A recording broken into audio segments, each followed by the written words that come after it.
Halo, selamat malam semuanya. Apa kabar teman-teman Komsa di seluruh dunia, di darat, samudera maupun di angkasa raya?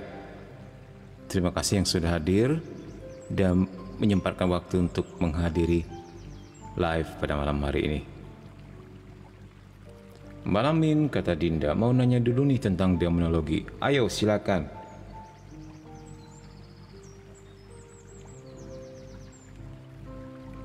Mumpung kita belum mulai ya.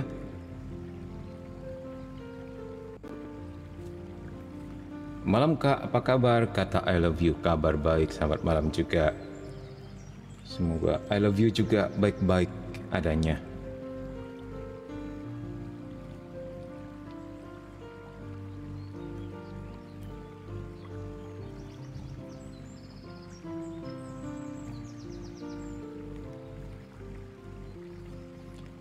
Di kitab perjanjian pertama, Raja Saul memanggil arwah Samuel tuh, kata Dinda.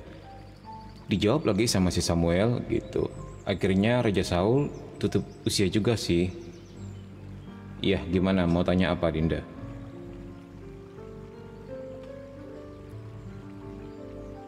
Kak, boleh bertanya? Ya, silakan.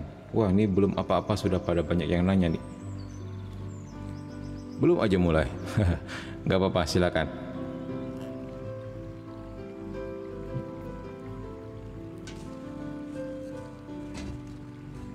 Untuk teman-teman yang baru hadir dan baru tahu apa ini adalah Komsa KKSM Channel, di mana kita setiap minggu malam itu memberikan pendalaman iman kali ini berupa katekismus gereja Katolik yang tebal sekali sehingga mungkin habisnya bisa bertahun-tahun.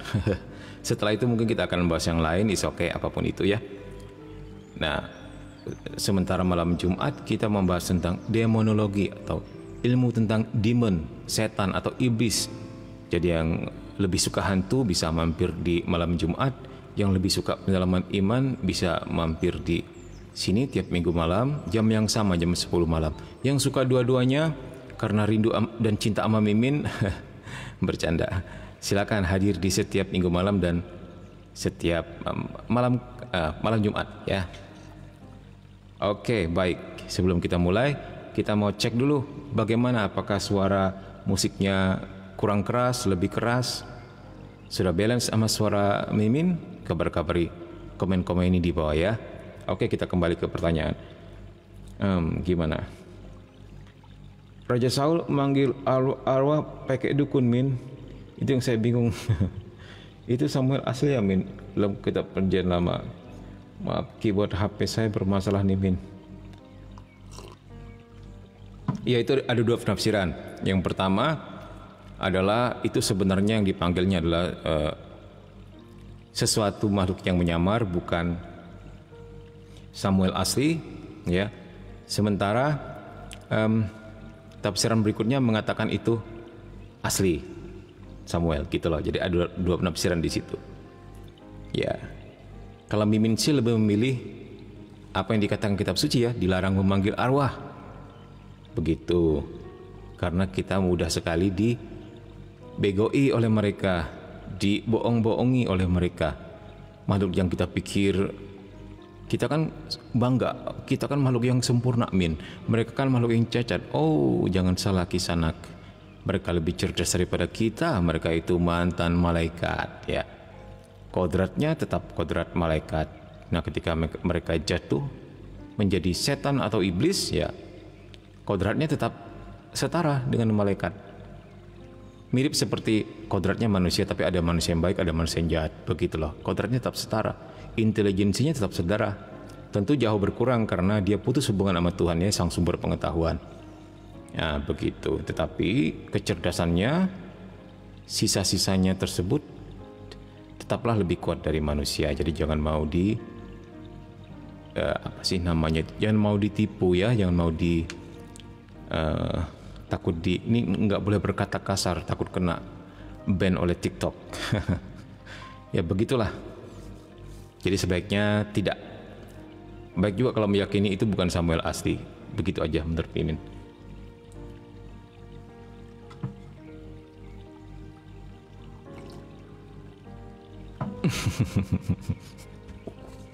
Ya tentang itu memang ada dua penafsiran ya. Ya begitu. Tapi untuk amannya kita yang dilarang memanggil arwah ini anggap aja itu bukan beneran begitu. Oke baik, kita mulai dengan doa ya. Ready? Bagaimana? Apakah musiknya oke? Suara Mimin oke atau musiknya kurang keras?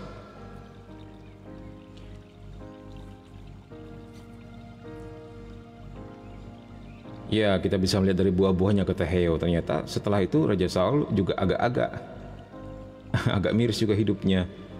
Cara meninggalnya juga kurang terhormat gitu.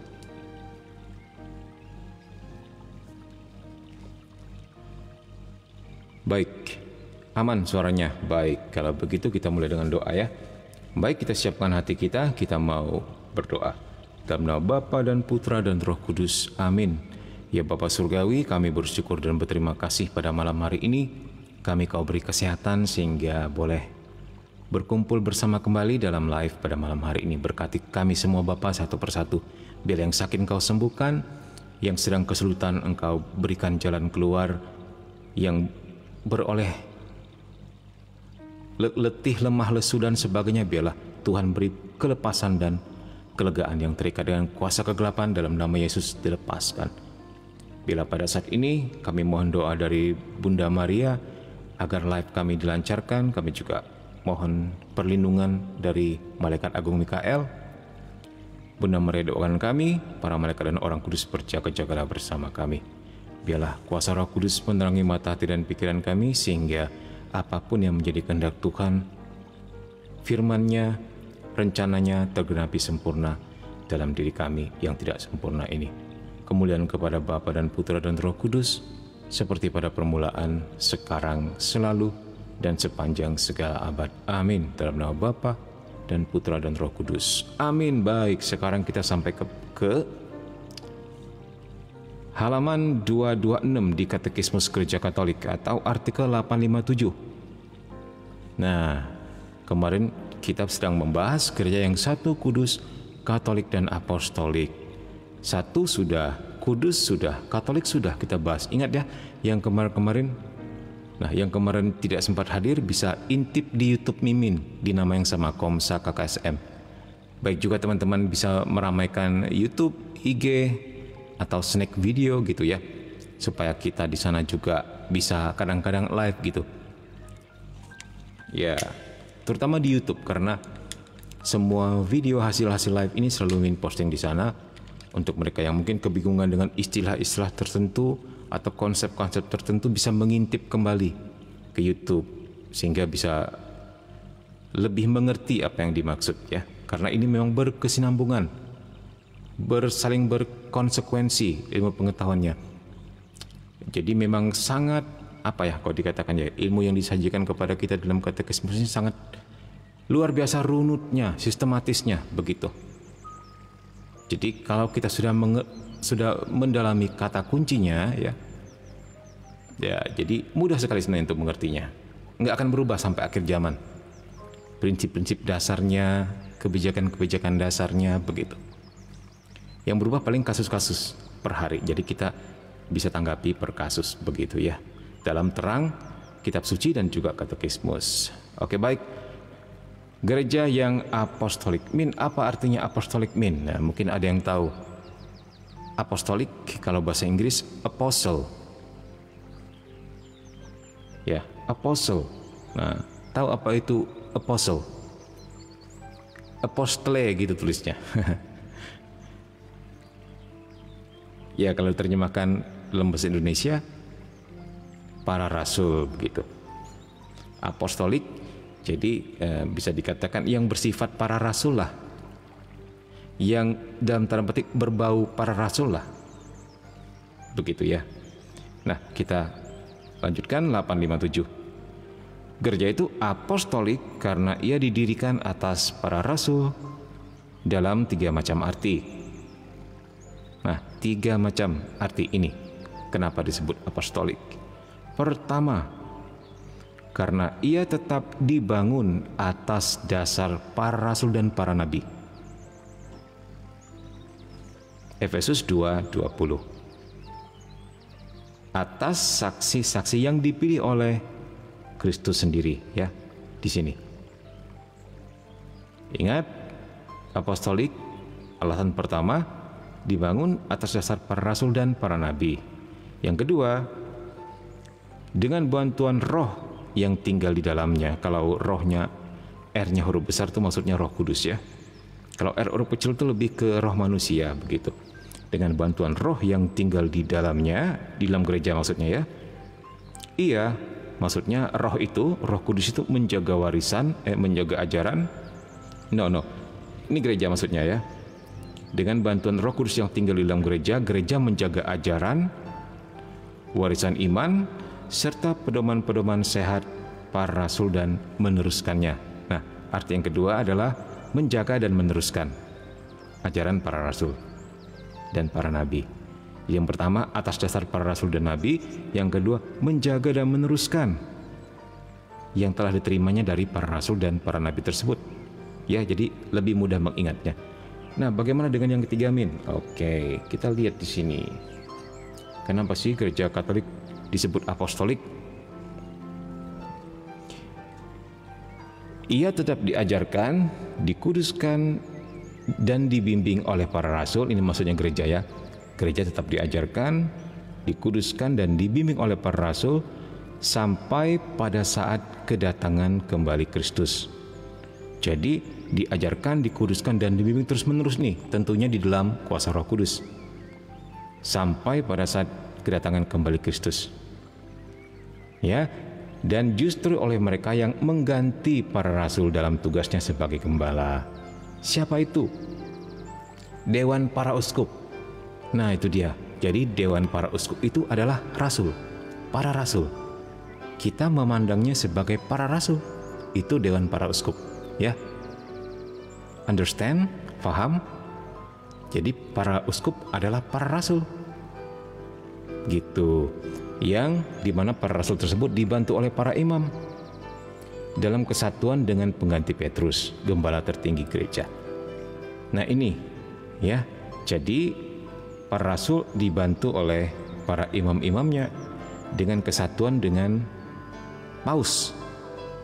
Siapakah paus itu? Paus adalah pengganti Petrus. Jadi paus pertama adalah Petrus, Linus, sampai kemudian dengan Paus Fransiskus saat ini. Itu, ya. Itu adalah ketuanya para uskup, di mana seluruh dunia memandang ke sana perihal iman dan moral. Nah, ternyata kalau kita melihat lagi dalam perkembangan politik dunia pada saat ini, kiblat dunia terhadap perdamaian, terhadap kasih sayang, terhadap iman dan moral itu mengarah ke Vatikan. Bukankah itu sesuatu yang membanggakan? Negara sekecil itu, ya, yang luasnya cuma berapa hektar begitu kan, cuma 800 jiwa saja penghuninya, ternyata menjadi rujukan seluruh dunia dalam memutuskan sebuah kebijakan perdamaian dan peperangan. Ini juga luar biasa. Vatikan, di mana tahta Petrus berdiri di situ, selain menjadi rujukan umat Katolik, ternyata juga menjadi rujukan seluruh dunia. Ini juga merupakan hasil karya Roh Kudus, ya. Kamu bisa melihat di situ kekuatannya, kehebatannya. Negara cuman sekecil itu loh. 44 hektar, Min? Yes, 44 hektar. Dalam arti uskup adalah pengganti para rasul, ya. Jadi kalau kamu ketemu uskupmu, kau pandang dia sebagai para rasul, ya. Itu dia. Oke, kita melihat di sini kutipan daripada prefasi para rasul. Engkaulah gembala kekal yang tidak pernah meninggalkan kami, kawananmu, tetapi selalu menjaga dan melindungi dengan perantaraan para rasulmu. Engkau telah melantik para rasul itu sebagai gembala yang memimpin kawananmu, yaitu umat yang percaya kepada putramu. Wow, keren sekali, ya. Oke, kenapa disebut apostolik tadi? Masih ingat? Pertama, karena dibangun atas dasar para rasul dan para nabi. Ya, itu pertama. Yang kedua, karena menjaga ajaran, warisan, serta pedoman-pedoman sehat para rasul dan para nabi tersebut dan meneruskannya. Menjaga dan meneruskan. Yang ketiga, apa barusan di sini? Ia tetap diajarkan, dikuduskan dan dibimbing oleh para rasul sampai pada saat kedatangan kembali Kristus, dan justru oleh mereka yang mengganti para rasul dalam tugasnya sebagai gembala. Dan ia terus-menerus diajarkan, terus-menerus dikuduskan, terus-menerus dibimbing. Begitu ya, oleh suksesi apostolik, yaitu Dewan para Uskup. Itu dia. Jadi 3 itulah kenapa disebut apostolik. Faham sampai di sini? Ya. Ada beberapa gereja di luar Katolik yang juga apostolik, seperti yang pernah dibahas Romo Bayu ya. Ada 4 kalau nggak salah. Assyria, Ortodoks Oriental, dan Ortodoks. Maksudnya di samping Katolik, jadi 4 ini. Sehingga pada waktu itu Romo Bayu mengatakan hal yang mungkin agak kurang enak didengar begitu. Bilang apa? Di luar 4 ini adalah gereja KW katanya. Sebenarnya hendak mengatakan bahwa menekankan tentang apostolik saja, karena bisa dirunut sampai para rasul. Begitu. Sementara yang lain atas klaim pribadi atau mungkin mengatasnamakan Roh Kudus, mana suka bisa mendirikan gereja. Jadi dianggap oleh 4 gereja ini sebagai komunitas gerejawi saja begitu. Oke, kita masuk kepada perutusan para rasul. 858.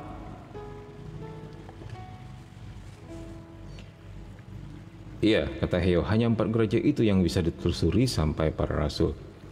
Gereja selain itu pecahan dari 4 gereja itu tadi. Ya, semoga semuanya one day bersatu kembali.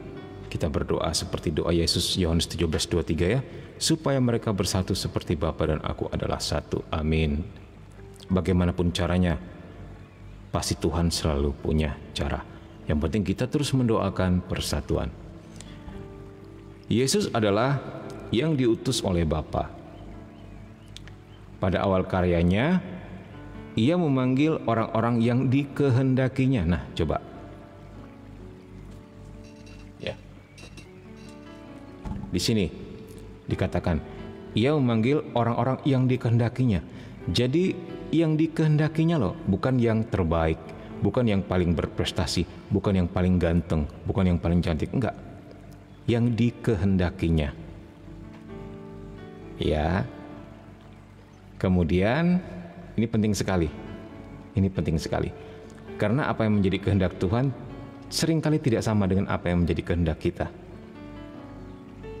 Dan ini bisa menjadi penghiburan untuk kita bahwa kita nggak perlu menjadi orang yang sempurna dulu untuk melayani Tuhan. Tapi cukup menjadi orang yang berkenan kepadanya. Ya. Ia menetapkan 12 orang untuk menyertai dia dan untuk diutusnya memberitakan Injil. Nah, ini menarik sekali kalau kita menonton film The Chosen ya, bagaimana ke-12 murid itu ikut Yesus kemanapun pergi, bahkan meninggalkan segala-galanya, berkemah bersama-sama. Kota ini dijelajahi bersama, guyon bersama, konflik bersama. Wah, itu penggambarnya fresh sekali. Mimin sih menikmati sih. Mungkin ada juga yang protes atau gimana begitu ya. Misalnya enggak terlalu persis Alkitab atau gimana. Ya, Mimin pikir itu sudah intinya tetap sama dengan Alkitab, tetapi mereka menggambarkannya lebih kreatif. Ya, sebagai manusia yang hidup lah, pasti kadang-kadang tertawa, kadang-kadang sedih, kadang-kadang menangis. Tentunya disesuaikan dengan sosial ekonomi pada saat itu ya. Begitu. Jadi usaha yang baik dari sutradara dan direktornya yang patut kita apresiasi. Ini juga luar biasa. Dan Min pikir film itu juga memberikan buah-buah yang baik. Banyak pertobatan juga terjadi di sana kan. Nah, sampai di mana kita tadi? Oke, dia memilih orang yang dikehendakinya, kemudian menetapkan 12 orang untuk menyertai dia. Oleh karena itu, mereka adalah utusannya. Nah, kalau dalam bahasa Yunani, utusan tersebut apostoloi. Nah, apostoloi ternyata berasal dari bahasa Yunani ya, artinya utusan. Atau duta, atau messenger. Nah, itu dia. Nah, dalam diri mereka, Yesus melanjutkan perutusannya. Begitu. Dikatakan di sini, sama seperti Bapa mengutus aku, demikian sekarang aku mengutus kamu. Yohanes 20:21. Jadi pelayanan para rasul melanjutkan perutusan Kristus. Atau kita boleh mengatakan mereka adalah perpanjangan tangan Kristus di dunia ini. Ini tentang para rasul maupun dewan para uskup, ya. Jadi mulai sekarang harus dimengerti secara seperti itu.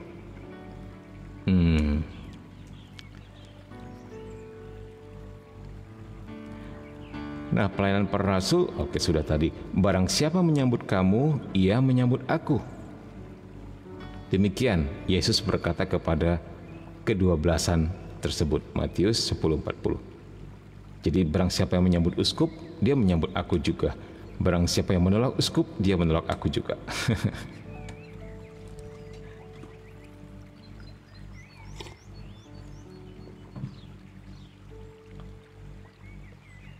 Oh ya, kenapa ini? Kalian berbicara tentang apa? Tentang skisma ya? Oh ya.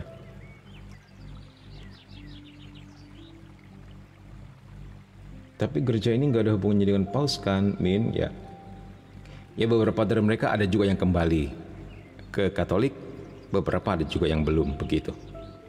Yang sudah kembali ke Katolik tentu saja terhubung dengan Paus Fransiskus sebagai ketua para rasul ini ya.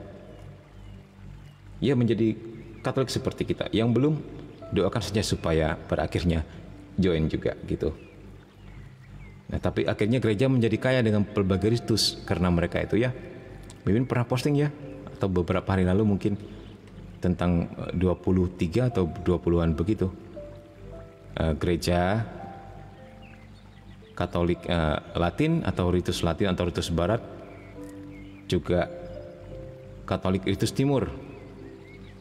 Nah, yang disebut-sebut di situ banyak juga yang balik dari antara tiga tersebut ya, yang di luar Katolik banyak yang kembali. Oke, baik.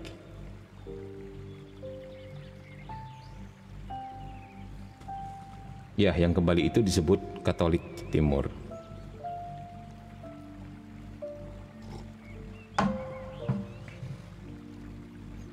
Iya. Tidak semua Katolik itu Roma. Tapi semua yang disebut ini adalah Katolik. Nah, lihat videonya di beberapa hari yang lalu yang Min posting ya. Oke, baik. Sekarang kita lanjutkan. Sampai di mana ya kita ya? 859. Yesus mengikutsertakan para rasul dalam perutusan yang diterimanya dari Bapa. Seperti anak tidak dapat mengerjakan sesuatu dari dirinya sendiri. Yohanes 5:19-30, tetapi menerima segala sesuatu dari Bapa yang telah mengutusnya. Demikian juga mereka yang diutus oleh Yesus tidak dapat berbuat apa-apa tanpa Dia. Dari siapa mereka menerima tugas misi dan kekuatan untuk melaksanakannya. Nah, ketika para rasul tersebut diutus, mereka melakukan penggembalaan seturut kuasa nama Yesus, seturut otoritas Yesus, sehingga mereka bisa menyembuhkan orang sakit, bisa membangkitkan orang mati bahkan ya, karena yang melakukan adalah kuasa Yesus itu sendiri. Dalam nama Yesus itu sendiri, otoritas Kristus telah hinggap kepada mereka atas perkenanan daripada Yesus itu sendiri yang mengutus. Di luar nama itu mereka tidak bisa berbuat apa-apa, dan mereka pun bukan siapa-siapa. Mereka pun enggak punya kekuatan untuk melaksanakan misi tersebut. Dengan demikian, para rasul Kristus mengetahui bahwa mereka diberi kuasa oleh Allah sebagai pelayan perjanjian baru. Nah, ini dia. Pelayan perjanjian baru yang dikatakan di 2 Korintus 3:6, atau pelayan Allah yang dikatakan 2 Korintus 6:4, atau utusan dalam nama Kristus 2 Korintus 5:20, atau pelayan Kristus, dan pengemban rahasia-rahasia Allah 1 Korintus 4:1. Ini beberapa julukan dari mereka, julukan para utusan ini. Ya, julukan kepada para rasul adalah sebagai berikut seperti yang sudah disebut di atas. Itu dia.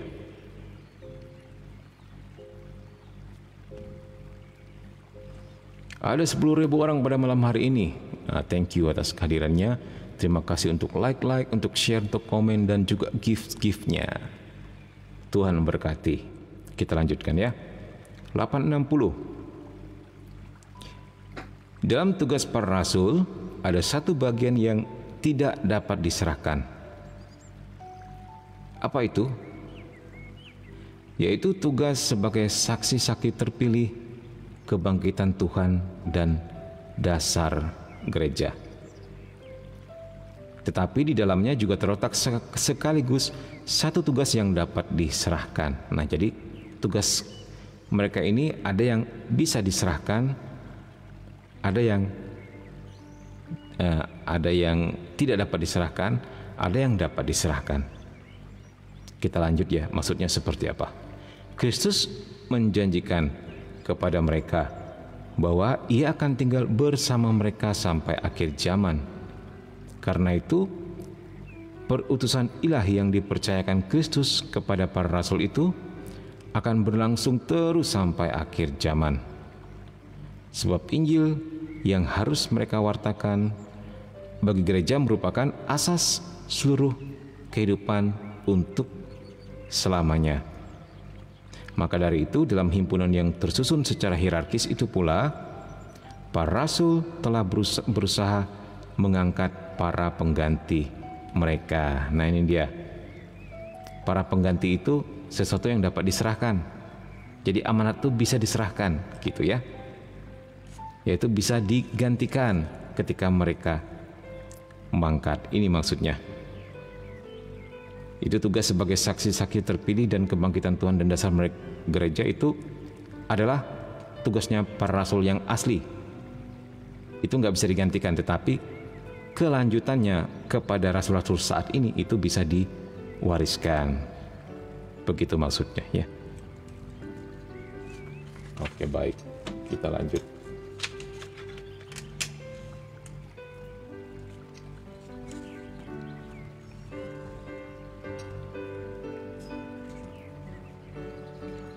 Bagaimana? Sudah jelas semuanya? Teman-teman Komsa, ada yang ingin ditanyakan tentang para rasul?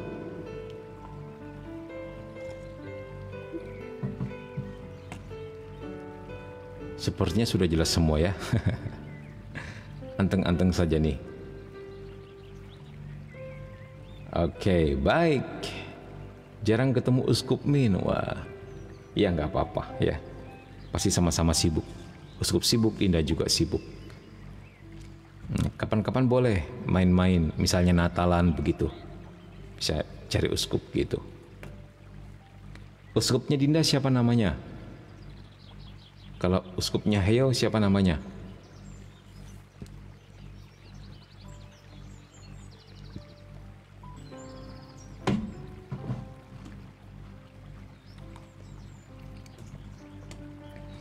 Oke, baik. Nah, ini ditegaskan di sini, para uskup adalah pengganti para rasul. Uskupnya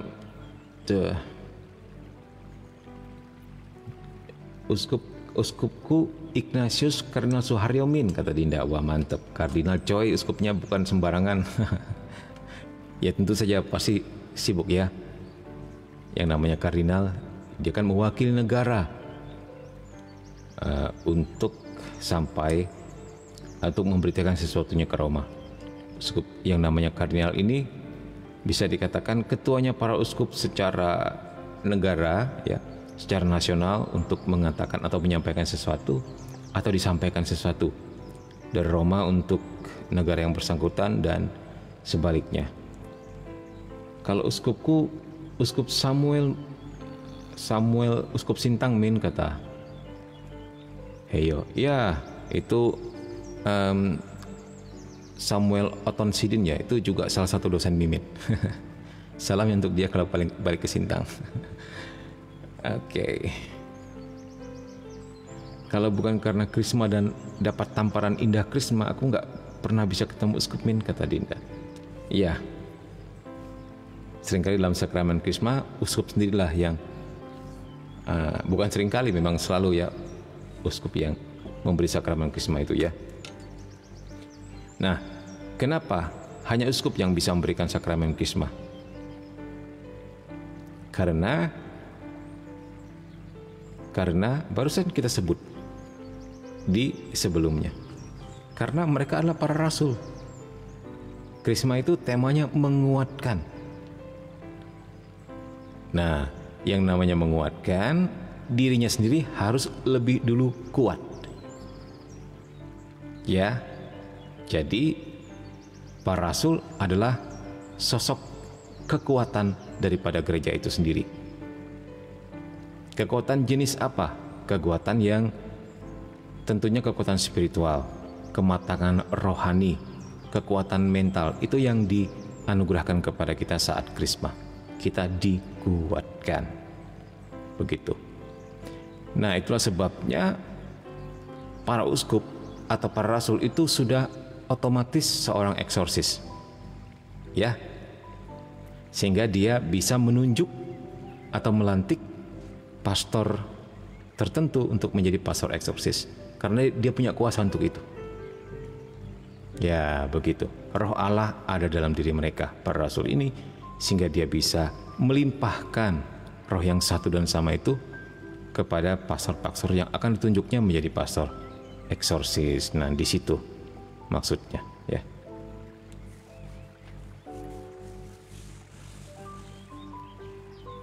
Zamanku Krisma masih Uskup Agustinus ya. Uskup Agustinus sekarang jadi Uskup Kalimantan Barat, Uskup Agung ya. Aku nggak pernah ditampar Min, cukup Uskup Ignatius Kardinal Suharyo cukup lembut. Ya, tergantung jenis tamparannya. Ada yang nampar cukup kuat, ada yang cukup lembut ya, masing-masing sesuai kebutuhan jiwamu mungkin. Mungkin uskupnya tahu, oh Dinda ditampar lembut aja. Kalau dikerasin nanti bisa terpelanting, misalnya begitu. Bercanda. Oke, baik, kita lanjut ya.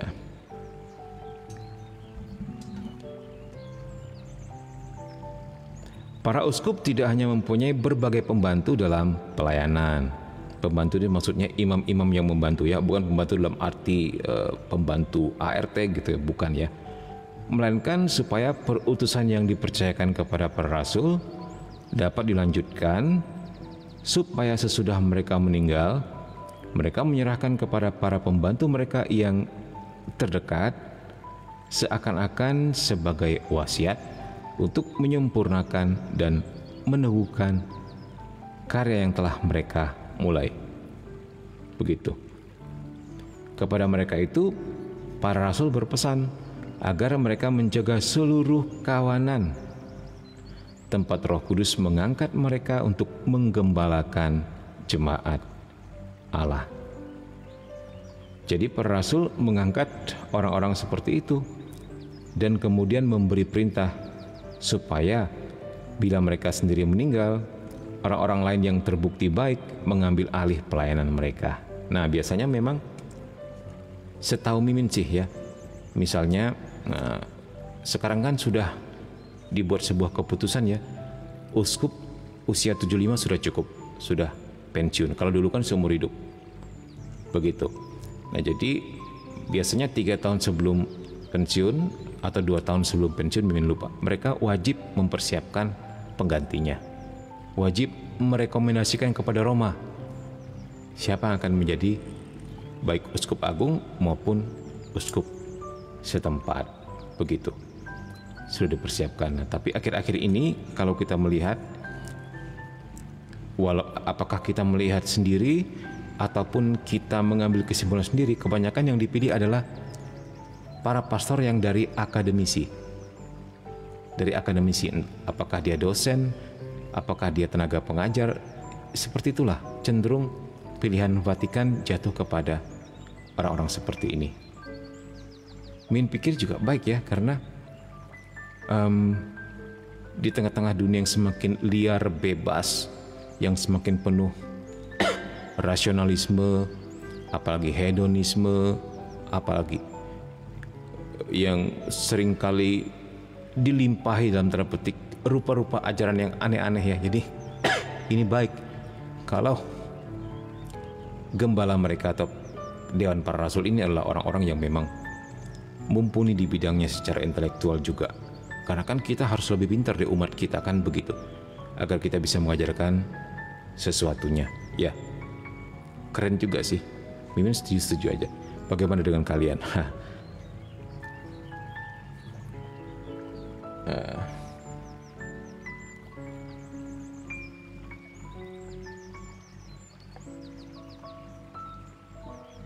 Jadi yang boleh unjuk uskup itu si paus, Yamin. Iya, ya nanti atas rekomendasi juga daripada ya imam, ya juga uskup yang lain begitu. Jadi ada rekomendasi juga di situ. Selain berdoa, khususnya doa Santo Mikael, mengaku dosa dan bagaimana cara menangkal santet dan kuasa kegelapan, Min, kata Deus Lovewood. Dan jadi Deus ini bertanya tentang eksorsisme yang akan kita bahas malam Jumat, tapi nggak apa-apa lah. Bagaimana menangkalnya? Pertama, santet dan kuasa kegelapan, jangan pernah terlibat dengan hal itu sehingga menciptakan media atau pintu masuk bagi iblis. Apakah medianya? Ya seperti bermain dengan kuasa kegelapan, dengan okultis, pergi ke dukun, pergi ke ramal-meramal, menyimpan jimat, menyembah berhala, itu dihindari ya, supaya tidak punya media. Nah, ini agak melenceng sedikit. Mimin ingat sesuatu yang mesti disampaikan juga. Sebenarnya ini disampaikan di malam Jumat ya, di demonologi, tapi nggak apa-apa lah, nanti mungkin kita ulangi juga di sana. Mungkin kamu ingat petua orang tua zaman dulu. Kalau habis dari tempat-tempat tertentu yang belum pernah kamu kunjungi, misalnya dari hutan, atau dari kuburan, atau dari rumah-rumah tua, atau dari tempat-tempat yang begitulah, kamu begitu sampai ke rumah, jangan kemana-mana, langsung kamar mandi dulu. Ya, mungkin pernah mendengar petua itu ada baiknya loh. Ada baiknya. Pertama begini, tentu ini enggak berlaku untuk mereka yang beriman kepada Yesus ya, karena dengan iman kita menolak hal seperti itu. Cuman tentu kita tahu kenapa petua ini lahir. Tentu petua ini lahir ketika orang belum mengenal agama, dan itu cukup manjur. Kenapa? Begini, kalau kita bermain dengan berhala, okultisme, jimat, dan sebagainya, itu setan merasa berhak mengklaim sesuatu dari diri kita. Kamu yang buka kok, aku tinggal masuk gitu loh. Nah demikian juga kalau orang-orang tersebut pergi ke tempat-tempat tertentu, apalagi dia mengut sesuatu, ngambil sesuatu dari hutan, simpan sesuatu, atau mencuri sesuatu, dibawa pulang ke rumah, roh jahat atau iblis pun merasa berhak klaim. Mereka ada media kok, aku tinggal masuk, gitu loh. Itu salah satu milikku, dia bawa, berarti dia adalah pelayan-pelayanku, gitu loh ya. Nah dengan mandi, dengan buang ini itu ya, walaupun tidak sepenuhnya bersih, tapi setidaknya mengurangi banyak. Jadi media itu terbuang. Oke lah, dia tidak pegang apapun, tapi mungkin sandalnya menginjak tanah kuburan misalnya, kakinya tersentuh dengan itu, sehingga secara licik setan mau mengatakan, aku bisa klaim kok ada barang aku yang terikut di telapak kakinya misalnya begitu, atau di tangannya lengket-lengket begitu kan. Jadi baik juga ya petuah ya, petuah orang tua zaman dulu. Seringkali dikatakan petuah itu lebih manjur daripada ilmu, kata orang tua. Kenapa? Petuah itu kan pencegahan, sementara ilmu itu kan seringkali sebuah tips dan trik yang diberikan ketika kita sudah bertempur. Nah gitu dia ya, sementara petuah itu pencegahan ya begitu ya. Walaupun juga ada petuah-petuah yang bersifat tahyul ya, tapi ada satu dua yang kita bisa katakan ada benarnya juga gitu. Nah, jadi selain apa tadi, kita kembali ke Deus Vult, selain mengaku dosa dan berdoa untuk menyangkal santet dan kuasa kegelapan, yang hindari hal seperti ini. Terus lakukan segala sesuatu dalam nama Yesus. Misalnya mau pipis, tiba-tiba mau pipis di tempat tertentu, dalam nama Yesus gitu aja. Ya, lucu kan pipis dalam nama Yesus? Tapi untuk orang yang matanya terbuka,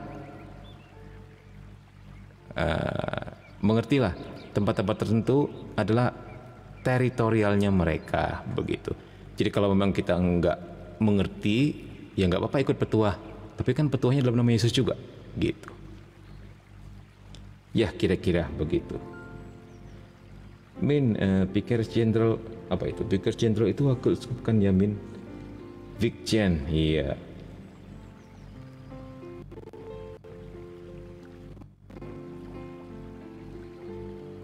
Uskup kalau dalam Alkitab lain itu disebut penatua.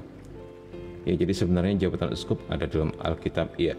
Kata episkop diterjemahkan ke Alkitab bahasa Indonesia yang jadi penatua. Episkop lama-lama mirip uskup, uskup episkop mirip ya. Episkopal, keuskupan, mirip kan? Salve semua, salve juga. Ya, dalam Katolik kata Yunani episkop ini menjadi uskup, bener. Episkop lama-lama kalau kamu sebut sambil tidur lama-lama jadi uskup gitu. Coba kamu sebut episkop sebelum tidur. Pagi-pagi mulut kamu kalau masih bergerak pasti jadinya uskup. Oh ya, suruh mandi dulu ya Min. Ya, aku sering dapat petua gitu dulu. Iya, ada benarnya juga.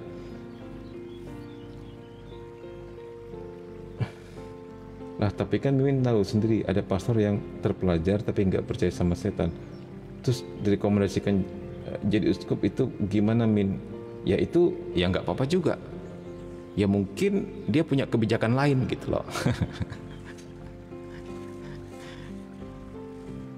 Ya Tuhan selalu punya cara ya. Siapa tahu nanti dia tiba-tiba percaya di waktu tertentu gitu loh. Jadi sudah biarkan saja mengalir.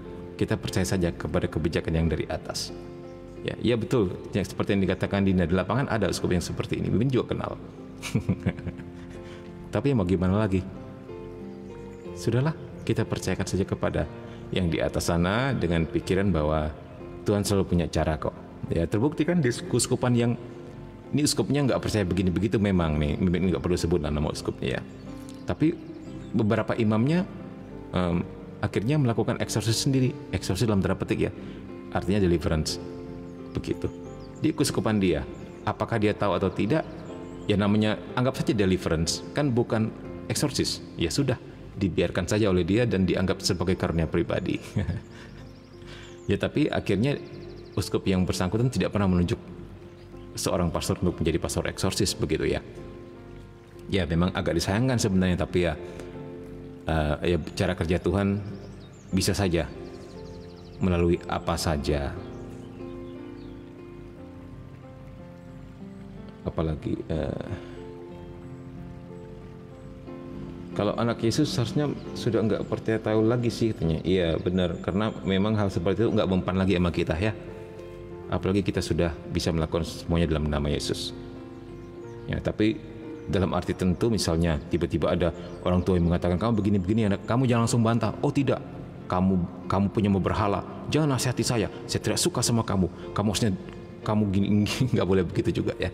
Ya sudah, iya-iyakan saja.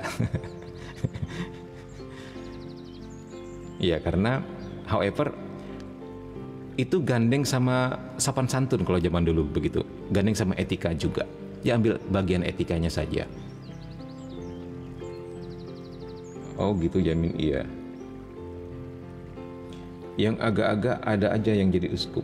Contohnya uskup Jerman yang merekomendasikan ajaran Katolik berubah agar sesuai zaman. Untung rekomendasi uskup Jerman itu ditolak Vatikan.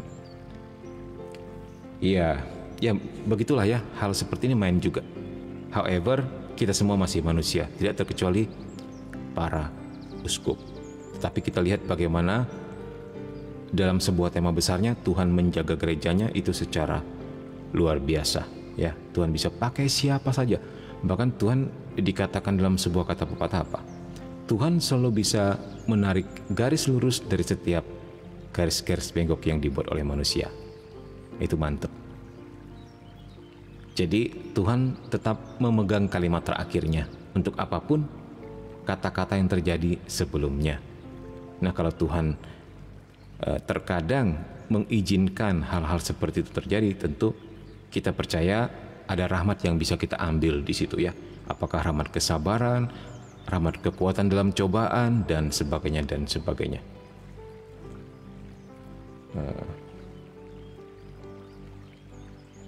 Tanya jawab iman Katolik bro, ya boleh juga lah kalau mau tanya jawab ya. Tapi sih Min lebih senang yang tentang ini yang kita bahas, itu lebih keren di dalam katekismus ya. Oke, sampai di mana tadi?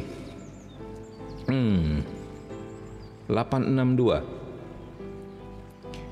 Seperti tugas yang oleh Tuhan secara khas diserahkan kepada Petrus, ketua para rasul, dan harus diteruskan kepada para penggantinya, tetaplah adanya.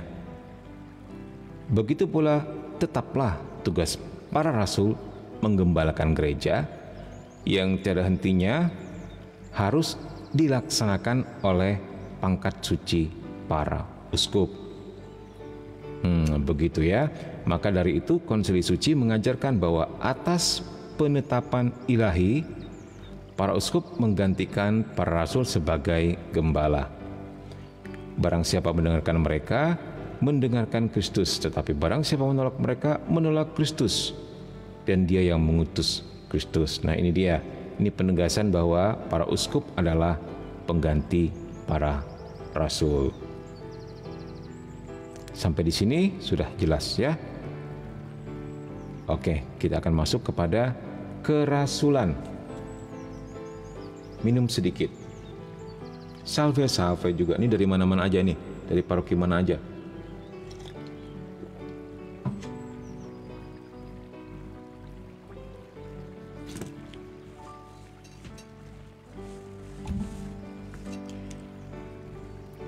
Oke, sambil berjalan, thank you untuk yang sudah hadir, thank you untuk like, thank you untuk komen, thank you untuk share, thank you untuk gift-giftnya ya.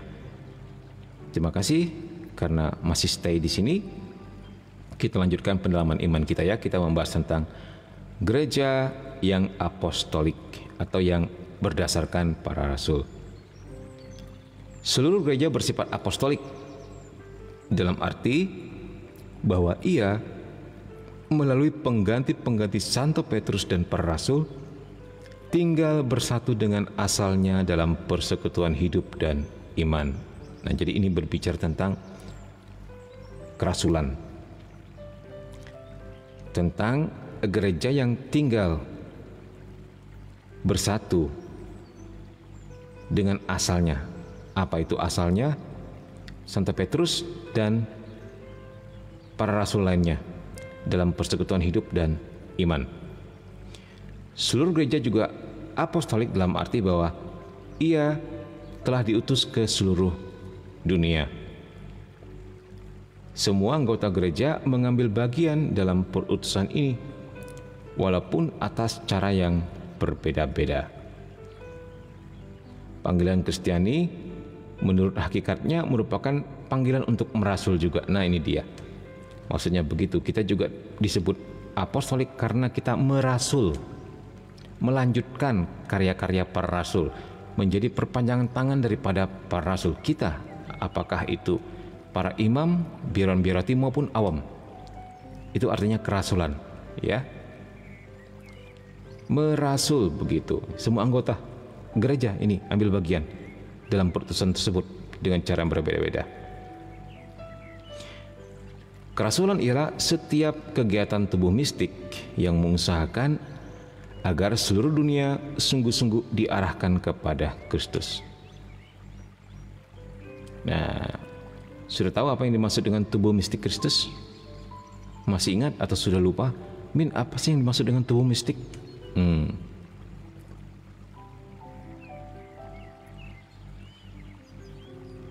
Ya.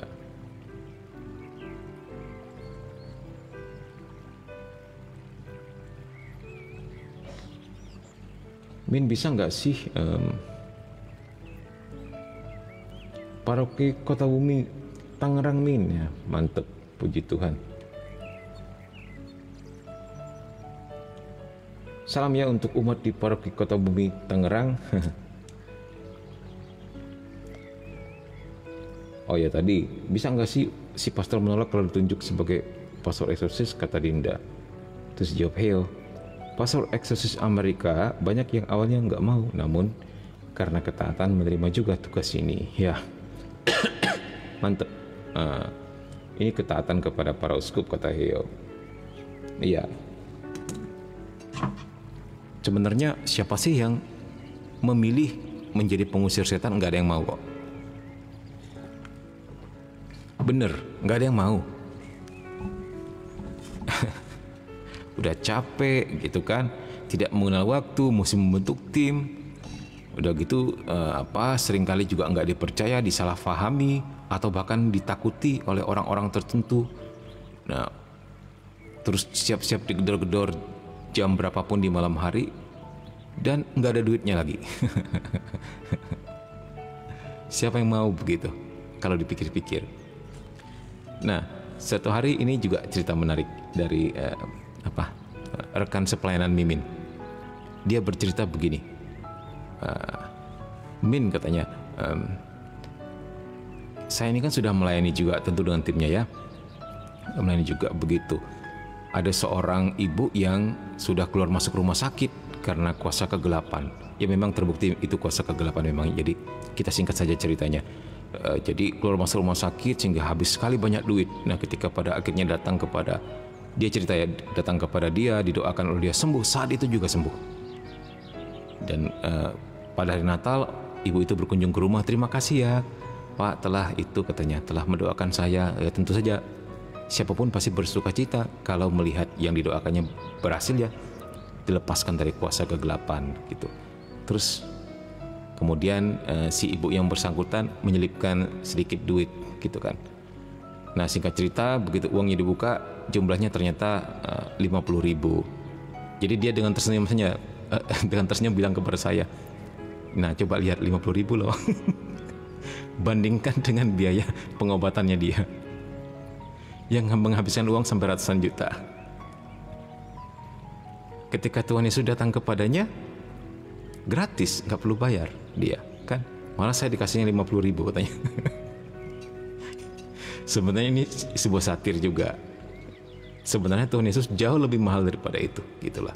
Kalau orang tahu betapa besarnya. Tapi kan namanya pelayanan kan bukan masalah duit ya. Walaupun secara bergurau beberapa temannya bilang, tapi keterlaluan juga sih ngasih cuma 50.000. Ya mau gimana lagi, kita kan gak mungkin minta. Gitu kan. Maksudnya dibanding dengan sakitnya. Ya hal seperti ini gitu loh. Ya, hal seperti ini ya, itu terjadi ya. Baik, apa lagi?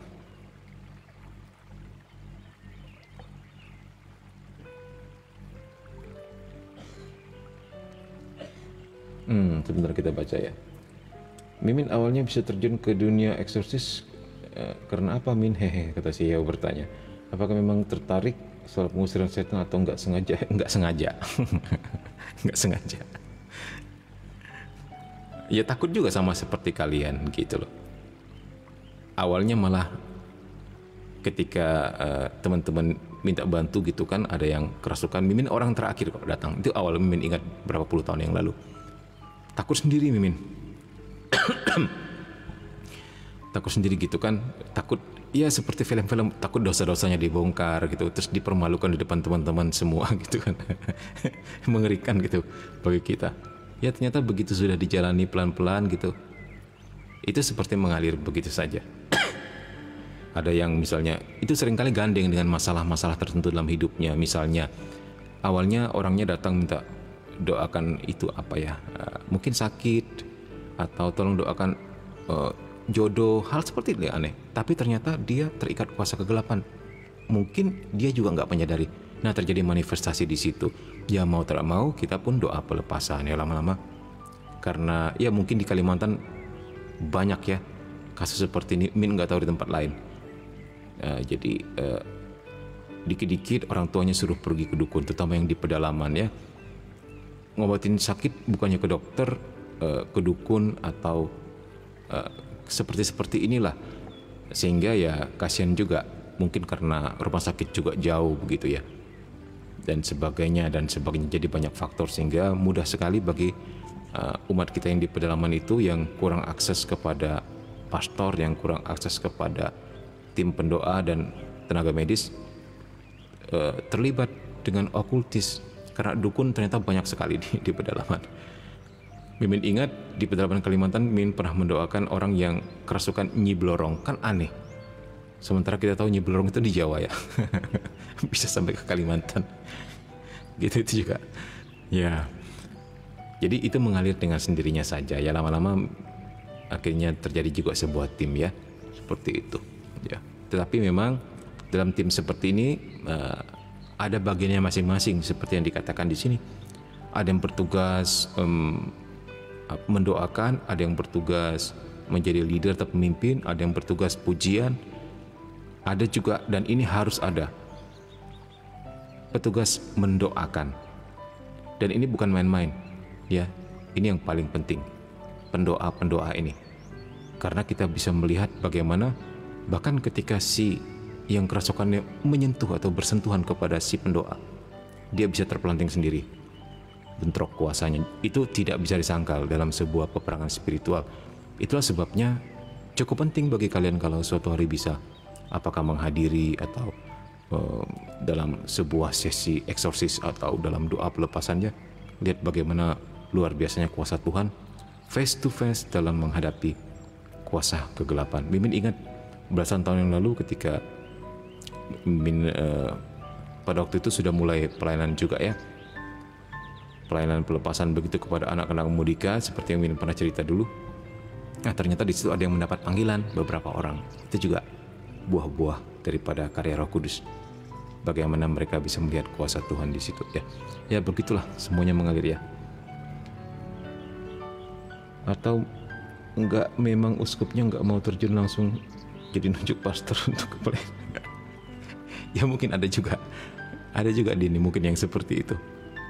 Ya, sebagai manusia mungkin dipikir takut gitu. Udah aku tunjuk pastor deh. Ya bisa jadi ya, kita nggak tahu. Ya. Apalagi tapi kalau kita dipermalukan sama iblis, kata si Immanuel Hoki, kita nggak perlu takut, kita harus melawan setan. Kalau misalnya kita manusia punya kekurangan, itulah kita. Ya benar, pada akhirnya kita harus menyadari ini ya. Tuhan Yesus bisa membantu kita melawan kuasa kegelapan. Amin. Ya men, sudah biasa di Kalimantan itu di perbatasan, kata si orang Kalimantan. Wah mantap. Jadi kalau seorang imam pasti dijelek-jelekan gitu kayak film gitu, tapi ternyata iman yang lebih berkuasa ya, kata si Immanuel Hoki. Terus kata si Dinda, jadi kalau uskup melakukan eksorsisme nggak perlu izin lagi kan Yamin, kan dia sendiri penerus rasul. Iya, dia sendiri nggak perlu izin ya, paling melaporkan ke Vatikan aja, melaporkan misalnya ini kejadian ini, nama ini, tanggal berapa begitu, tinggal dilaporkan saja. Demikian juga pastor eksorsisnya melaporkan segala satunya kepada uskupnya, nanti uskupnya akan melaporkan ke Vatikan juga. Nice sharing, good to know about Catholic faith, kata Maximilian Suwong. Hello Maximilian Suwong, where are you? From Malaysia too? Kecuali kalau berat perlu konsultasi ke Vatikan, jamin buat penyelidikan. Jarang kok sebenarnya yang sampai ke Vatikan. Ya maksudnya ditangani oleh Vatikan sendiri ya. Tetapi biasanya kalau sudah selesai baru dilaporkan ke sana begitu. Kecuali kalau memang kasusnya di sekitaran Vatikan mungkin ya, karena dekat gitu, seperti yang dialami Pastor Gabriel Amortnya, karena dia memang domisilinya di Italia, jadi dekat banget sama Vatikan. Jadi apa-apa bisa ke Vatikan, sehingga Vatikan juga lebih cepat dapat sumber dari dia begitu. Yes, from Sarawak, Malaysia. Nah, oke. Selamat from Sarawak, Malaysia. Di sini banyak teman-teman kamu juga seperti Greg. Siapa lagi? Ya. Terus mungkin kamu kenal dengan Father Dondon di Kuching, di Saint Anne Parishes ya. Nah, itu juga masih seperguruan dengan Mimin.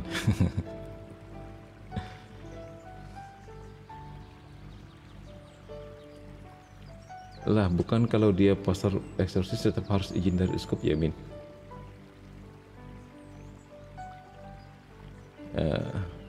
Maksudnya bagaimana ini, Din? Ya kalau dia pastor eksorsis tetap harus izin dengan uskup sebelum bertindak maupun sesudahnya, begitu. Kalau uskup itu sendiri nggak perlu, dia langsung bisa bertindak. Hasilnya baru dia lapor. Berarti kasus Indonesia juga dilaporkan ke Vatikan ya, Min? Harusnya memang dilaporkan. Kenapa harus semua ke Vatikan? Supaya bisa dipelajari, supaya jadi pembelajaran, juga jadi bahan juga untuk pasar-pasar lain di seluruh dunia, begitu. Jadi, however, gereja tetap terus belajar sampai akhir zaman. Kita akan terus belajar. Ya, tidak ada kata final sebenarnya. Kita terus belajar dan terus bekerja sama dengan rahmat dari kuasa Roh Kudus. Begitu. Yes, Father Don is my parish priest. Ya.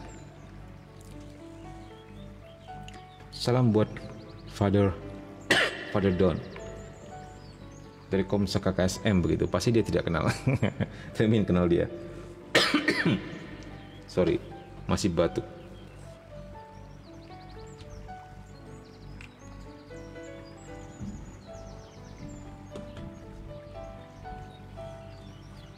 Ya, kasus eksorsisme tetap mesti dilaporkan ke Vatikan.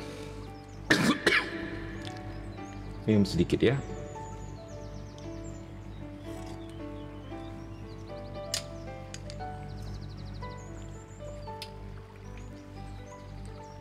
Nih, katekisme, tapi kalian pertanyaannya sampai ke eksorsisme. Nah, sudahlah, tidak apa-apa.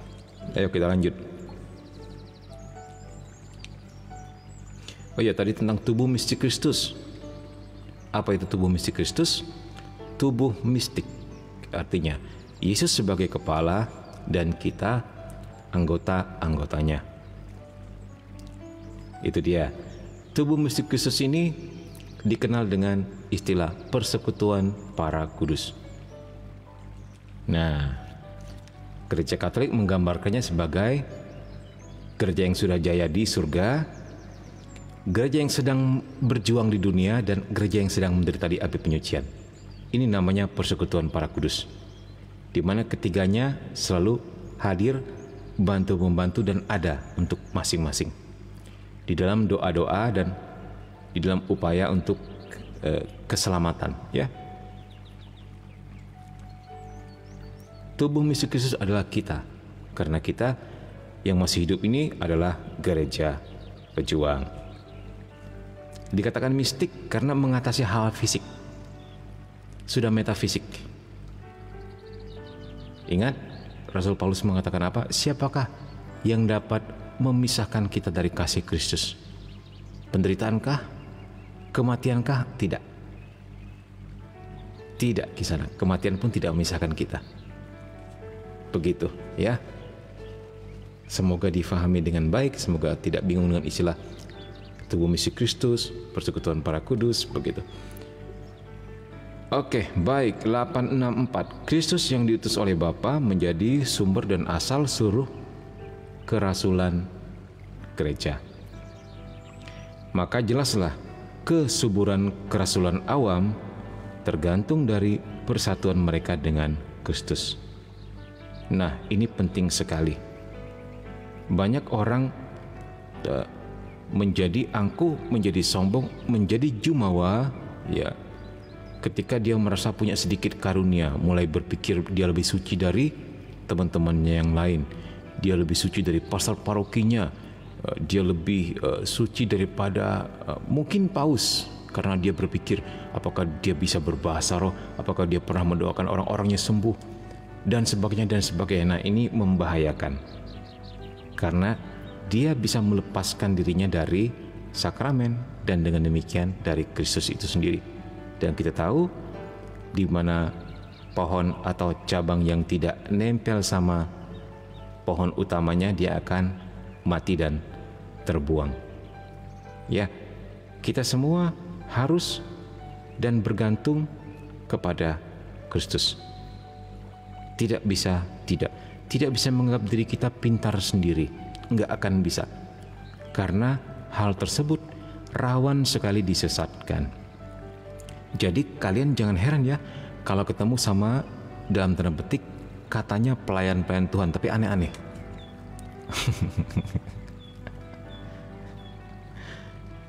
Sorry to say, but it's the fact. Banyak sekali dalam tanda petik pelayan-pelayan Tuhan tapi aneh-aneh. Ternyata ritual juga. Katanya pendoa. Malam Jumat ritual juga kepada dewa buaya, kepada dewa apa, dewa ini, dewa itu. Ayo. Terus orangnya dikasih jimat. Kamu pegang ini ya. Dalamnya ada sebuah doa yang kubuat sendiri. Ternyata dibuka pakai bahasa Arab lah, bahasa Sanskrit lah, apa gitu. Akhirnya terjerumus kepada sesuatu yang di luar Tuhan. Itu banyak sekali. Sehingga Mimin kadang-kadang miris, begitu loh, kasihan dengan awam yang sangat rindu akan mukjizat, sangat rindu akan penyembuhan, jatuhnya kepada orang-orang seperti ini. Itu miris. Orang-orang yang sudah tidak lagi mengandalkan Tuhan, mengandalkan kekuatannya sendiri. Baik kalau cuman mengandalkan kekuatannya sendiri, tapi ketika dia mulai buka akses ke dunia okultis, ini membahayakan bukan hanya bagi jiwanya, tapi juga bagi umat yang dia layani. Ini cukup banyak. Miris sebenarnya ya. Jadi ini sudah menyangkut ke dunia mistis. Belum lagi pengajar-pengajar palsu yang lain ya. Maksudnya tidak terkait dengan mistis sama sekali, tapi mengajarkan hal yang enggak benar. Di luar katekismus, di luar Alkitab, itu juga banyak. Itu juga miris lah ya bagi kita.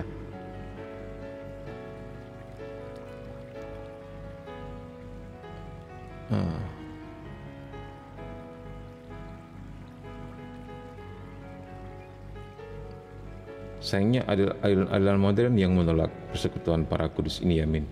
Iya. Mereka percaya persekutuan selesai ketika kita meninggal. Ya, otomatis itu bukan ajaran Katolik ya. Banyak aliran modern sekarang yang sombong dan tidak mau belajar dari ajaran terdahulu dari bapak-bapak gereja. Merasa tafsirannya paling benar soal kekristenan dan sebagainya. Kata si Heo lagi. Terus kata si Dinda, padahal buku Puri Batin yang ditulis oleh Santa Teresa Avila, persatuan kita dengan kekudusan. Wah, itu Puri Batin memang buku yang luar biasa ya.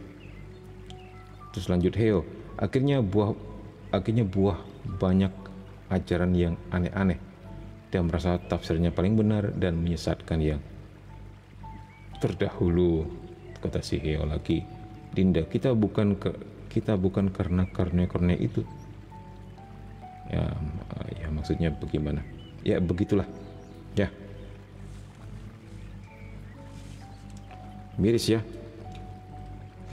Kita sebagai anggota gereja nggak pernah bisa lepas dari tubuh mistik Kristus dan harus mengandalkan Yesus di atas segala-galanya. Lepas dari Kristus, kita akan mengajarkan kesesatan karena mudah sekali manusia ini disesatkan dan kemudian menyesatkan yang lainnya. Terutama kita tahu Dan kita telah tahu peperangan spiritual, peperangan rohani di dunia atas sana. Seperti dikatakan Rasul Paulus ya, bahwa peperangan kita bukanlah melawan pemerintah-pemerintah, bukanlah melawan darah dan daging, melainkan melawan pemerintah-pemerintah, penguasa-penguasa yang di atas sana dalam tanda petik. Itu maksudnya kuasa kegelapan, di mana setan mengaum-ngaum mencari mangsa, mengintai di segala arah dan cuaca. Ya, itu dia. Jadi, tempel kepada Kristus, jangan pernah lepas. Oke, sesuai dengan panggilan, tuntutan zaman, dan keanekaragaman anugerah Roh Kudus, kerasulan juga mempunyai banyak macam bentuk. Nah, dikatakan di sini, kerasulan punya banyak macam bentuk. Jadi kamu jangan minder kalau nggak bisa nyanyi, nggak bisa terlibat kur. Mungkin kamu bisa di pengajaran, begitu. Ternyata nggak bisa pengajaran, kamu jangan minder. Mungkin kamu bisa mengamankan parkiran, nggak apa-apa. Bukan masalah tukang parkir jelek, enggak. Santi Teresa dari Kanak-Kanak Yesus mengatakan apa? Semua ambil bagian dalam kerajaan Allah. Bahkan tukang sapu, tukang bersih-bersih. Yang dinilai Tuhan bukan jenis pekerjaannya, tapi jenis cinta yang kamu lakukan di dalamnya. Itulah sebabnya Santa Teresa dari Kanak-Kanak Yesus mengatakan apa? Ketika saya mengambil jarum yang terjatuh atas nama cinta kepada Tuhan, itu nilainya besar sekali di hadapan Tuhan. Nah, diperteguh lagi dengan tulisan Santo Yohanes Salib, mengatakan apa? Kelak pada akhir hidup kita, kita hanya akan dinilai dari cinta kasih kita. Ini benar sekali. Kalau kita cross check kepada Injil, bukan kamu yang teriak Tuhan Tuhan gitu kan, yang selamat masuk surga, tidak. Tapi ketika aku lapar, kamu beri aku makan. Ketika aku tidak berpakaian, kamu beri aku pakaian. Hal-hal seperti ini, cinta kasih. Jadi jangan minder, karena banyak sekali macam bentuk pelayanan. Begitu ya. Apalagi bentuk pelayanan apalagi selain tentunya mengabdikan diri sebagai biarawati atau jadi pastor atau mungkin jadi paus. Masih banyak hal yang bisa kita kerjakan untuk gereja kita tercinta ya. Bahkan penulis lagu, pencipta lagu. Kalau kita melihat di YouTube sekarang, coba kamu buka lagu-lagu rohani deh. Kamu lihat komen-komenan di bawahnya, itu luar biasa juga. Aduh, saya kok jadi tersentuh ya. Jadi saya ingin mengenali lebih dalam lagi, kata orang-orang dari agama sebelah. Aduh, saya tadi malam begitu mendengar lagu ini bermimpi Tuhan Yesus datang kepada saya. Saya ingin mengenal iman Kristen lebih dalam lagi. Coba. Nggak perlu berdebat. Tiba-tiba Tuhan menyentuh hatinya lewat sebuah lagu doang. Kabar terbaik juga kita dengar dari dari Departemen Agama ya, tentang sensus keagamaan orang Indonesia. Ternyata agama Kristen perkembangannya melesat pesat.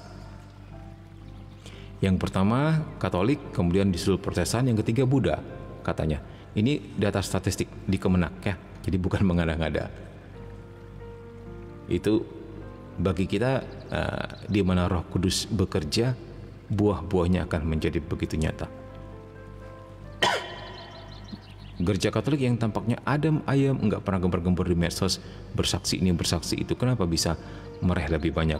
Mimin pikir dari pelayanan karitatisnya, pelayanan cinta kasihnya sehari-hari. Seperti apa? Seperti sekolahan, rumah sakit, panti asuhan, LSM atau apapun yang dibentuk untuk menyuarakan suara rakyat kecil. Ternyata memberkati dunia dan berbuah banyak di situ ya. Terus ada yang komen lagi di bawahnya, itu lucu. Di bawah data Kemenak itu kan yang tercatat Min katanya, yang berani ngaku kayak aku pindah ke Katolik diam-diam aja nggak mau ngaku. Begitulah ya. Ya, semoga maksud perpindahan agama adalah suatu hak asasi manusia ya, dan tentu dilindungi oleh undang-undang. Semoga kita pindahnya karena betul gitu kan, bukan karena ikut pasangan, bukan karena atau faktor apapun di luar itu selain ingin mengenal Tuhan lebih dalam lagi, begitu.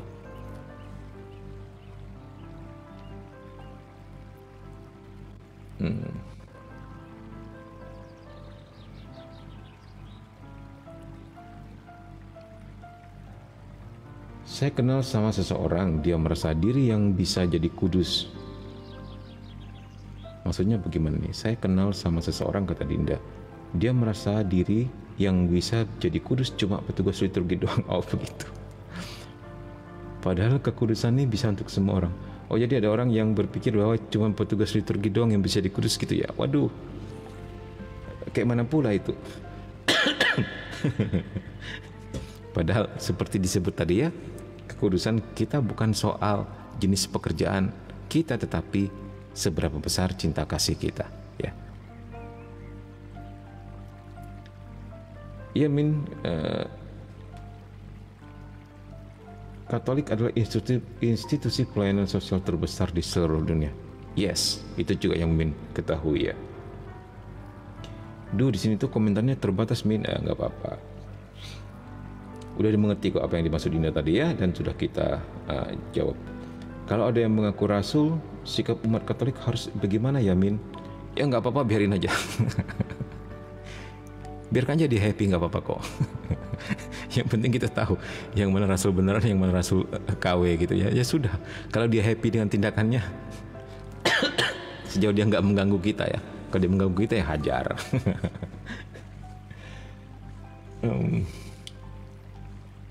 Iya, tidak hanya terbesar Min, tapi sudah eksis selama 2000 tahun atau yang paling tua. Yes. Sehingga ada yang menyamakan gitu kan, organisasi terbesar atau terkuat di dunia, nomor 1, nomor 3 diurut-urutin.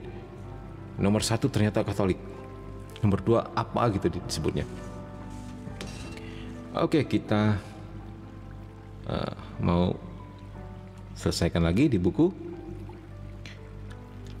Mana lagi?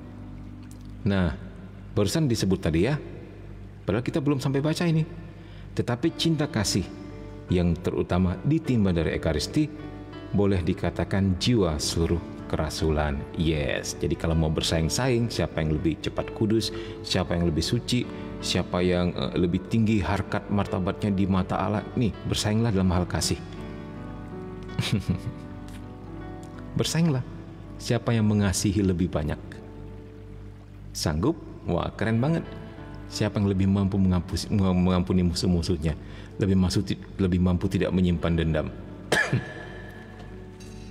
lebih mampu memberikan pipi kanan ketika ditampar pipi kiri.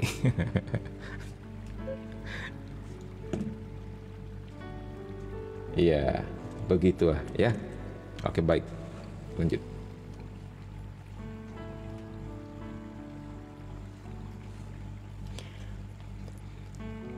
Artikel 865. Gereja adalah satu, kudus, Katolik dan apostolik dalam identitasnya yang dalam dan terakhir. Karena di dalamnya sudah ada kerajaan surga, kerajaan Allah. Di dalamnya kerajaan itu sudah disempurnakan pada akhir zaman. Ia telah datang dalam pribadi Kristus dan dalam hati mereka yang telah menggabungkan diri dengannya. Ia tumbuh penuh rahasia sampai pada kesempurnaan eskatologis. Nah, eskatologis itu berkenaan dengan gereja yang di masa yang akan datang.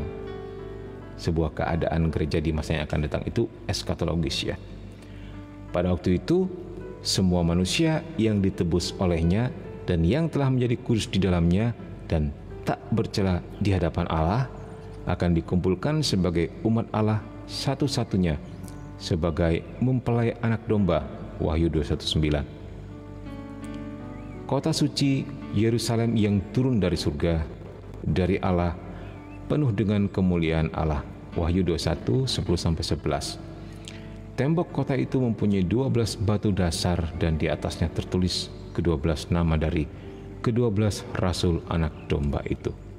Wow, keren ya. Itu dia. Nah, sekarang kita mau lihat kesimpulannya. Mantep, ada hampir 30 orang. 31 orang, wah keren. Padahal ini hal yang tidak mudah difahami. Tapi kalau kalian stay di sini dan mendengarkan dengan baik, wah, bagi Mimin itu rahmat yang tidak kecil. Bersyukurlah kepada Tuhan. Kalian dipanggil ya. Gereja itu satu. Ia hanya mempunyai satu Tuhan. Mengakui hanya satu iman, lahir dari satu pembaptisan, membentuk hanya satu tubuh, dijiwai oleh satu roh, menuju satu harapan tunggal. Kalau ini sekali waktu terpenuhi, maka segala perpecahan, pemisahan akan teratasi. 867. Gereja adalah kudus. Nah, ini bicara tentang satu, ini bicara tentang kudus, Katolik dan Apostolik. Ini ringkasannya ya. Untuk yang baik juga kita flashback dan mengingat kembali. Gereja adalah kudus karena Roh Kudus adalah asalnya. Kristus mempelainya, telah menyerahkan diri untuknya, untuk menguduskannya. Roh kekudusan menghidupkannya.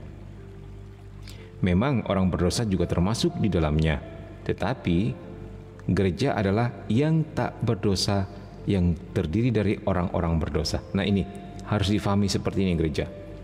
Gereja itu adalah yang tak berdosa, namun terdiri dari orang-orang berdosa. Begitu. Ini artinya kudus ya. Dalam orang-orang kudusnya terpancar kekudusannya. Di dalam Maria, ia sudah kudus secara sempurna. Nah, jadi Bunda Maria selalu menjadi teladan kita, menjadi panutan kita, menjadi di mana our eyes look up to, mata kita tertuju.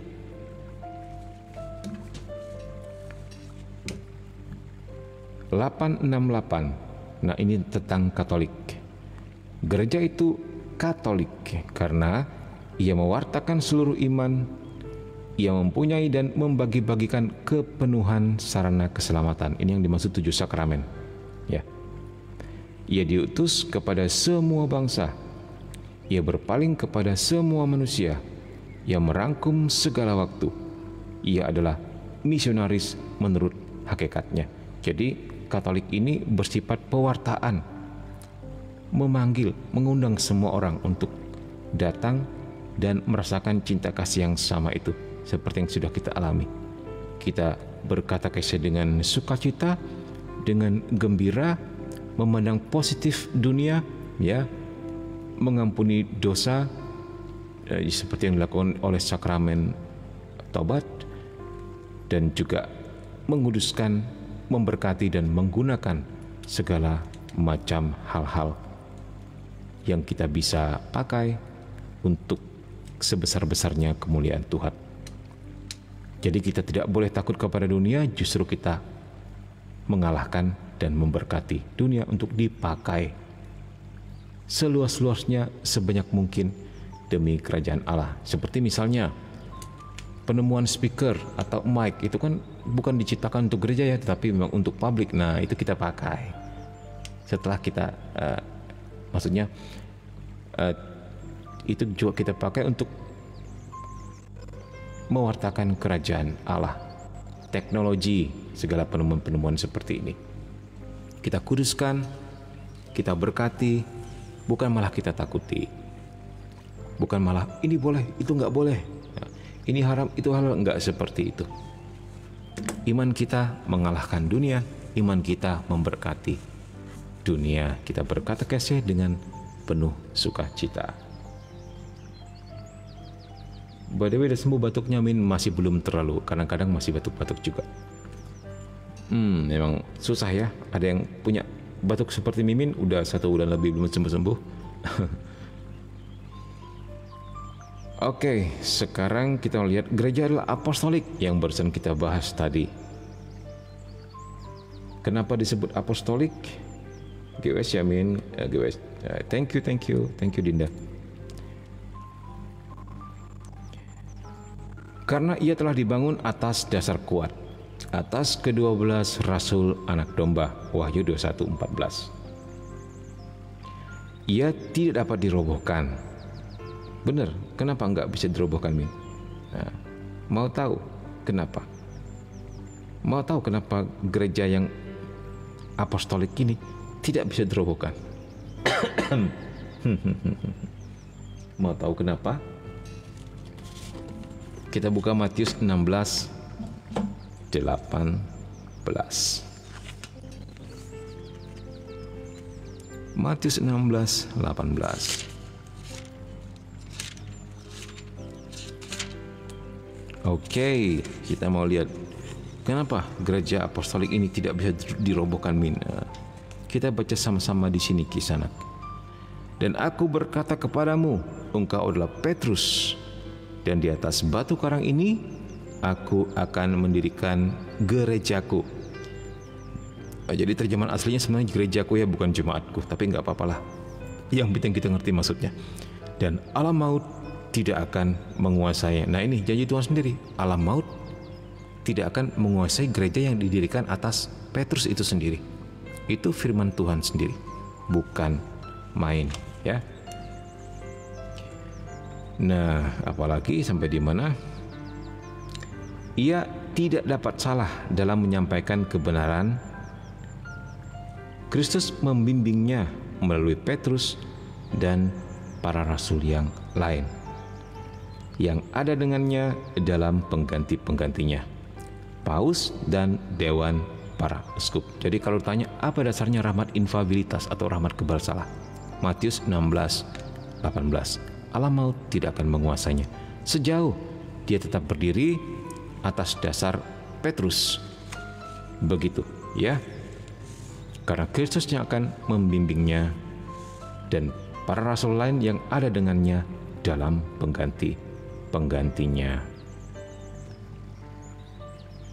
Oke. Masih adakah? Kita lihat. Oh, masih ada satu di belakang. Setelah ini kita off ya. Ini untuk bahan berikutnya.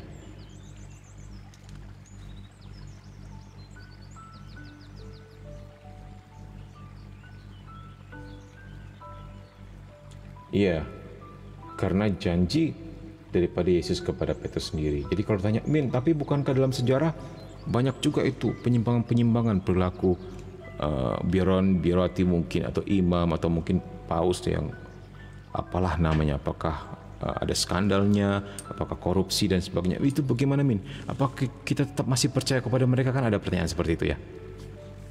Berapa bulan yang lalu kalau nggak salah di live kita ini. Begitu. Begini, teman-teman yang bertanya seperti itu.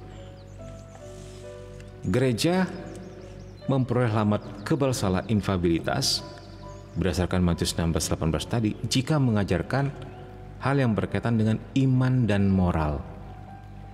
Ini tentu di luar hidup pribadi daripada oknum yang bersangkutan ya.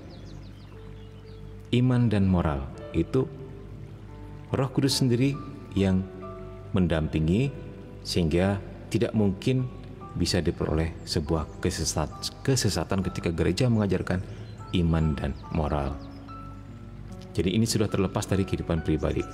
Di samping perlindungan rahmat khusus seperti itu dalam Matius 16:18, kita semua tahu ketika akan memutuskan sesuatu, pasti paus meminta pertimbangan dari para imam, para uskup yang lainnya, para ahli teolog, para ahli spiritual, bahkan minta doa. Sejauh ini hanya selama 2000 tahun ini baru 1 kali atau 2 kali, mimin lupa, paus mengeluarkan sebuah dogma. Pertama adalah dogma Maria dikandung tanpa noda dosa. Ini dia, dan itu ternyata memang diteguhkan oleh Bunda Maria sendiri dalam penampakannya 4 tahun kemudian di Lourdes tahun 1858 kepada seorang gadis kecil yang sakit-sakitan yang bernama Santa Bernadette. 30 tahun sebelum itu ternyata 2 orang pastor Dominikan ketika dalam pengusiran setan ya pernah bercakap-cakap dengan iblis yang tanpa sengaja mengungkapkan tentang dogma ini bahwa benar-benar Maria dikandung tanpa noda dosa. Pernah Min posting ya hal seperti itu ya, tanpa sengaja itu, walaupun dari setan nggak bisa kita ambilkan dasar ya, tetapi bahwa ternyata itu peneguhan juga karena match dengan dogma dan match dengan apa yang dikatakan oleh Bunda Maria itu sendiri dalam penampakannya. I am Immaculate Conception, aku yang dikandung tanpa noda ya. Sampai di mana tadi? 870. Satu-satunya gereja Kristus yang dalam syahadat iman kita akui sebagai gereja yang satu, kudus, katolik dan apostolik, berada dalam gereja Katolik yang dipimpin oleh pengganti Petrus dan para uskup dengan persekutuan dengannya. Walaupun di luar persekutuan itu pun terdapat banyak unsur pengudusan dan kebenarannya. Ini berbicara tentang gereja yang lain.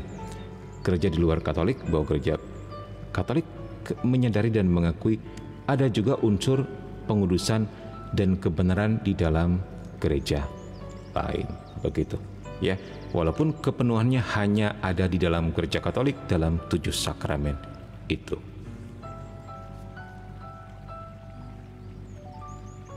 Mimin, bagaimana pendapat Mimin? Masih batuk sedikit kan? Misalnya banyak gereja-gereja yang mencoba meniru gereja Katolik, misalnya gereja Palmarian di Spanyol. Ya sebenarnya memang kita nggak bisa membatasi tingkah laku orang ya. Seperti kita nggak bisa membatasi komen-komen netizen. Pada akhirnya orang juga akan tahu bedanya mana Katolik yang asli dan mana yang KW gitu ya. Di mana Palmarian ini mungkin karena satu dan lain hal nggak puas dengan gereja Katolik, akhirnya bikin gereja sendiri, bahkan punya paus sendiri begitu. Segala sesuatunya ambil plek-ketiplek dari gereja Katoliknya, sejauh dia tidak mengganggu dan nggak ngaku-ngaku Katolik, itu biarkan saja. Tapi kalau sudah dia mengaku dia Katolik, gereja Katolik harus mengeluarkan announcement atau pengumuman, klarifikasi tentang hal ini, bahwa itu bukan merupakan bagian dari gereja Katolik. Nah ya, jadi memang ada yang perlu dibiarkan sejauh tidak mengganggu, ada yang perlu juga ditegasi jika itu sudah mengganggu atau menjual-jual nama Katolik ya. Ya, beberapa minggu belakangan ini banyak juga yang bertanya seperti ini kepada Mimin. Ya begitulah sikap kita sementara ini sebelum dari Vatikan mengeluarkan announcement khusus tentang itu ya. Tapi bukannya dia ngaku Paus sudah pindah ke Palmarian, Min, bukan lagi di Roma. Ya, begitulah.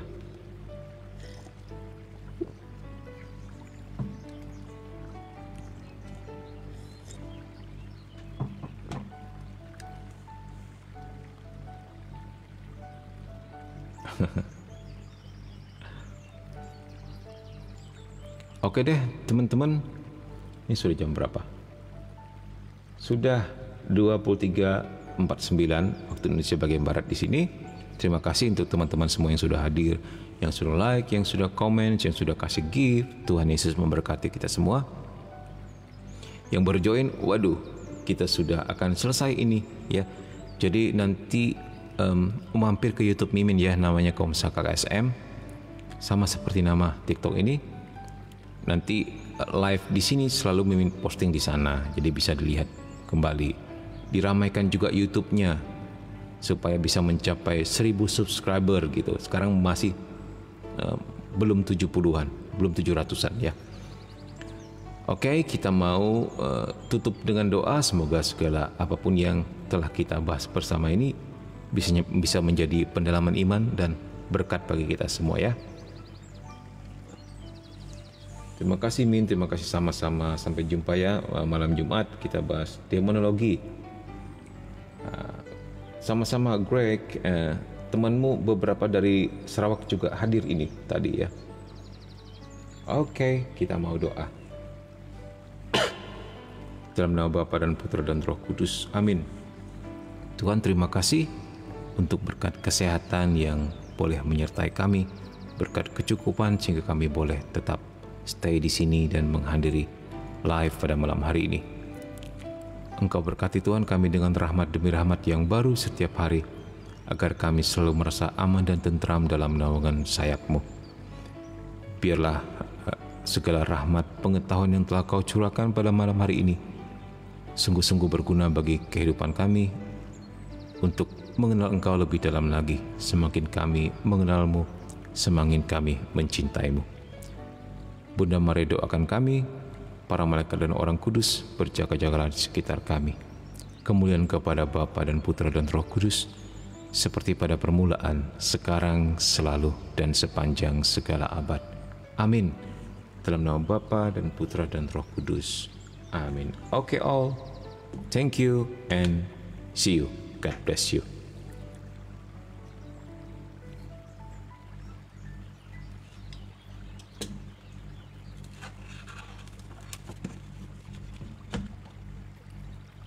Waduh, lupa ditandain. Di mana ya tadi ya? Ya sini.